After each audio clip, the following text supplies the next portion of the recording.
Bom dia, moçada! Tudo bem? Aqui quem vos fala é o professor Eugênio Bastos, canal Geogênio, a serviço dos alunos que gostam de estudar e passar em concursos. Moçada, vamos fortalecer o canal, se inscrevam no canal, dê aquele like, compartilhe o vídeo e ajude o professor Eugênio Bastos a democratizar o ensino da geografia. Moçada, o nosso encontro de hoje será relativo aos conceitos básicos utilizados na hidrografia. Portanto, essa aula é mais específica para os alunos que estão se preparando para o Colégio Naval e também para a SpaceX, não sendo muito comum esse assunto ser abordado especificamente em provas de vestibular, do Enem, da UERJ.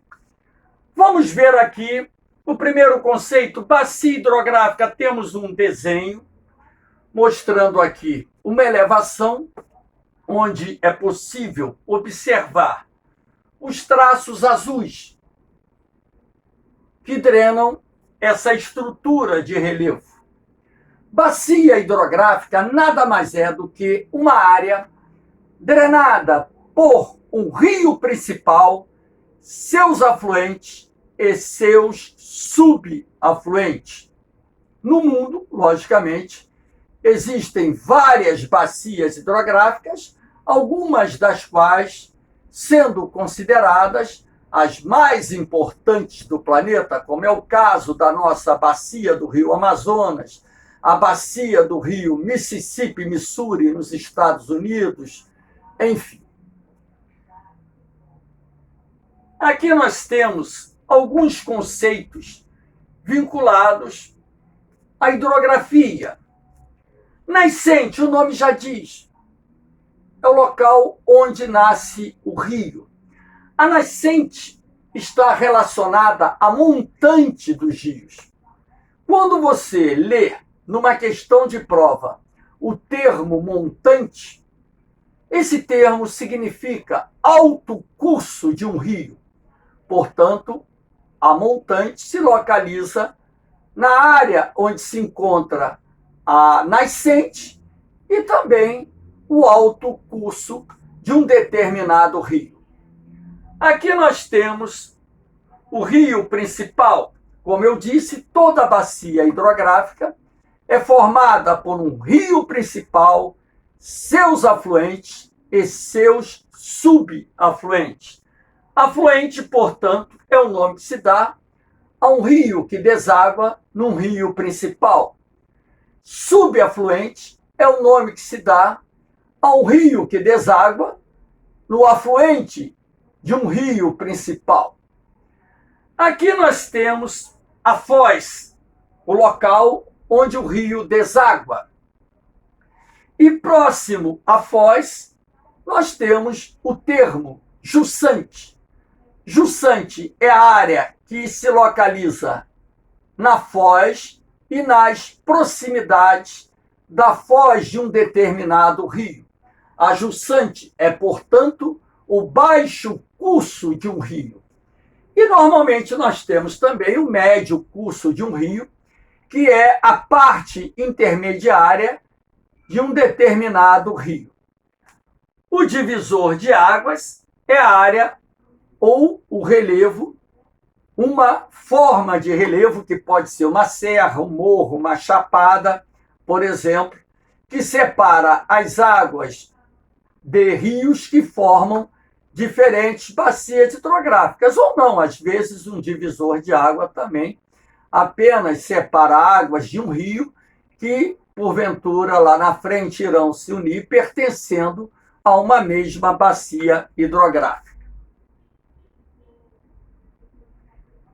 Aqui nós temos os três tipos de foz.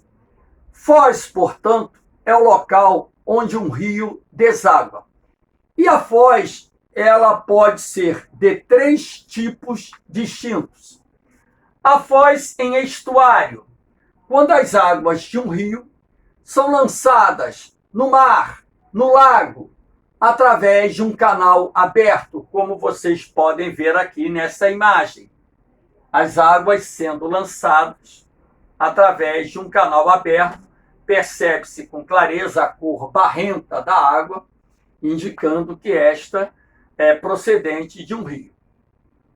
A foz em delta, quando os rios lançam suas águas no mar, através de vários canais que normalmente são separados por ilhas aluviais. Essas ilhas aluviais são formadas pelos sedimentos que os rios transportam e depositam na foz. E normalmente essas ilhas são constituídas até mesmo por solos de grande fertilidade. Por essa razão, inúmeros deltas em várias partes do mundo são ocupados por produtores rurais. Então, temos aqui a foz em delta. Essa aqui, por exemplo, é a do rio Ganges, localizado no continente asiático, um dos rios sagrados da Índia, que deságua no Oceano Índico. E aqui nós temos a foz mista, quando as águas de um rio são lançadas no mar através de um delta e também através de um estuário. Aqui nós temos a foz do rio Amazonas. Essa ilha aqui é a Ilha de Marajó. Repare que entre a Ilha de Marajó e o Amapá, nós temos um delta. Olha as ilhas e os canais que estão entre essas ilhas. Lembrando que a Ilha de Marajó pertence ao estado do Pará. E entre a Ilha de Marajó e o lado de cá, onde inclusive se encontra a cidade de Belém, a capital do Pará, é possível você perceber a presença de um estuário. Portanto, o rio Amazonas é um exemplo clássico de rio brasileiro que apresenta uma foz mista. Aqui nós temos o termo meandro. Meandro é o nome que se dá às curvas sinuosas que determinados rios apresentam em seus cursos. Repare como esse rio aqui tem um traçado meândrico bem típico. Lá na planície amazônica, na Amazônia como um todo, né, nós temos muitos rios meândricos. Esses rios meândricos são comuns em várias partes do mundo.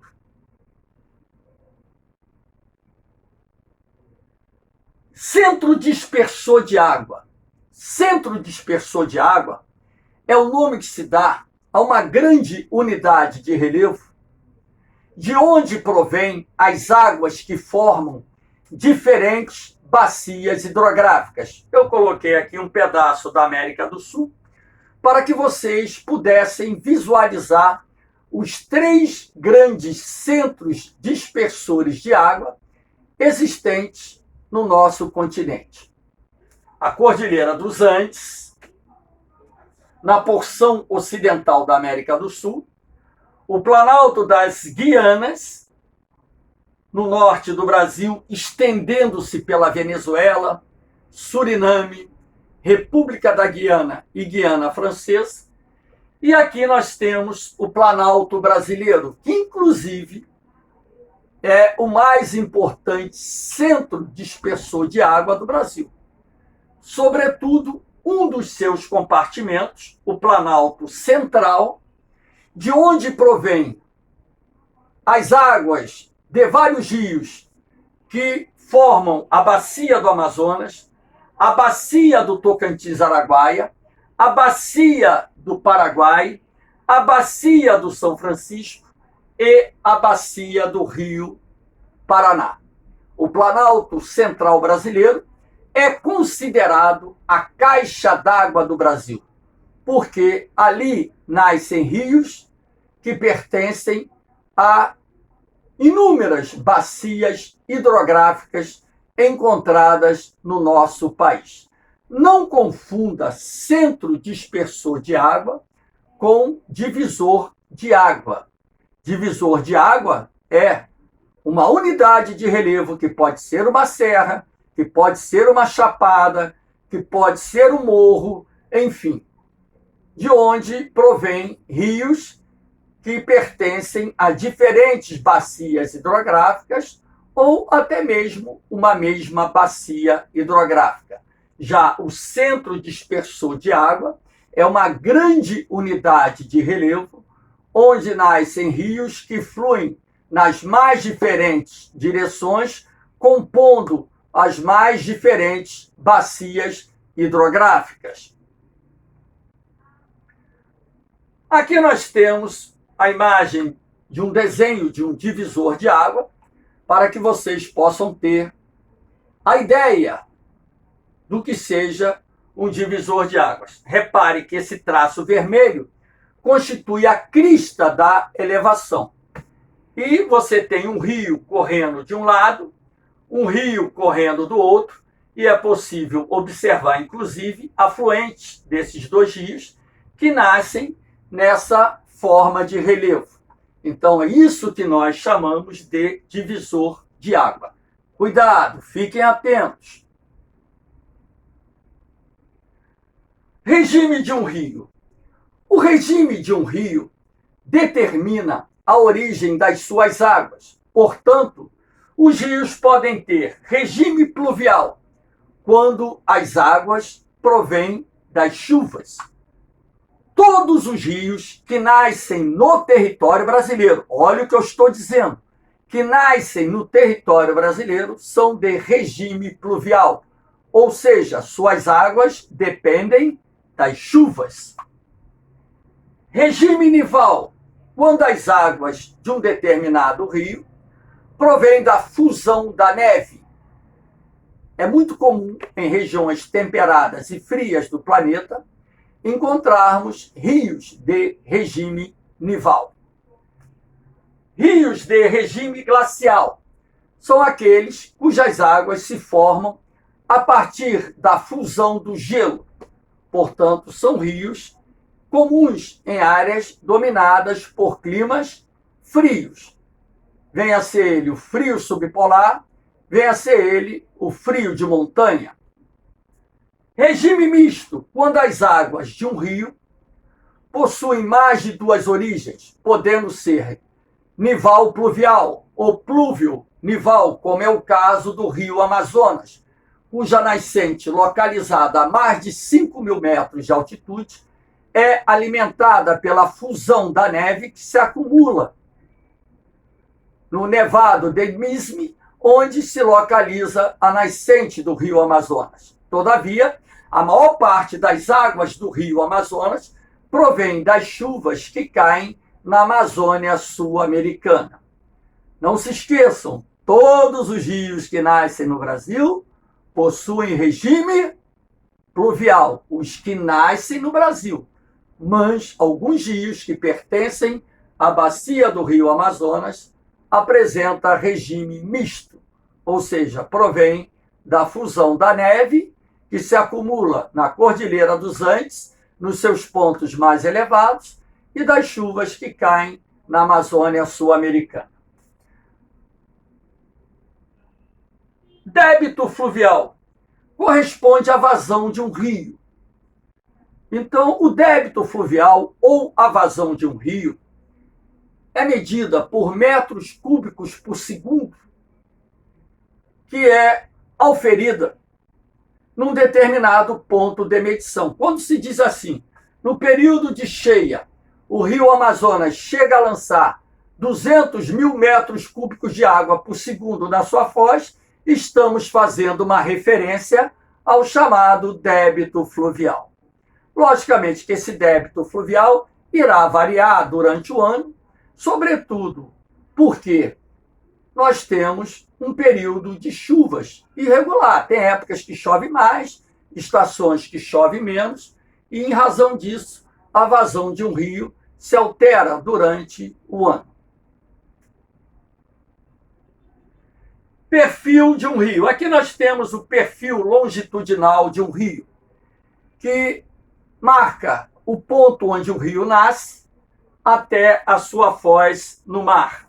Então, aqui nós temos uma cota altimétrica. Nesse desenho, eu coloquei que esse rio hipotético nasce a cerca de 2.000 metros de altitude e pode perceber que no seu trajeto há um desnível acentuado, garantido a esse rio a presença de um bom potencial hidrelétrico. Quanto mais for inclinado a linha do perfil longitudinal de um rio, isso quer dizer que esse rio irá apresentar no seu curso corredeiras, cachoeiras, que irão propiciar a existência de um bom potencial hidrelétrico que poderá ser aproveitado para a geração de eletricidade. Observe que aqui o rio está correndo numa área de planalto, portanto, nesse trecho aqui o rio torna-se navegável, claro, dependendo do seu volume de água, da sua profundidade, e ele volta a ter um desnível até o seu encontro com o mar. Então, esse aqui é um perfil de um rio tipicamente de planalto e montanha. Um rio que apresenta um curso com várias corredeiras, com várias cachoeiras, todavia apresentando também um trecho navegável, como pode ser visualizado nessa parte aqui, onde nós temos a manutenção do rio numa altitude quase igual nesse trecho que ele está percorrendo. Então, fiquem atentos com essa questão de perfil de um rio. Moçada, espero que tenham gostado da aula. Dê aquele like, compartilhe o vídeo, se inscrevam no canal e ajudem o professor Eugênio Bastos a democratizar o ensino da geografia. Canal Geogênio, a serviço dos alunos que gostam de estudar e passar em concursos. Moçada, um forte abraço, um beijão no coração, fiquem com Deus. Eu vou, hein? Mas eu volto. Fui!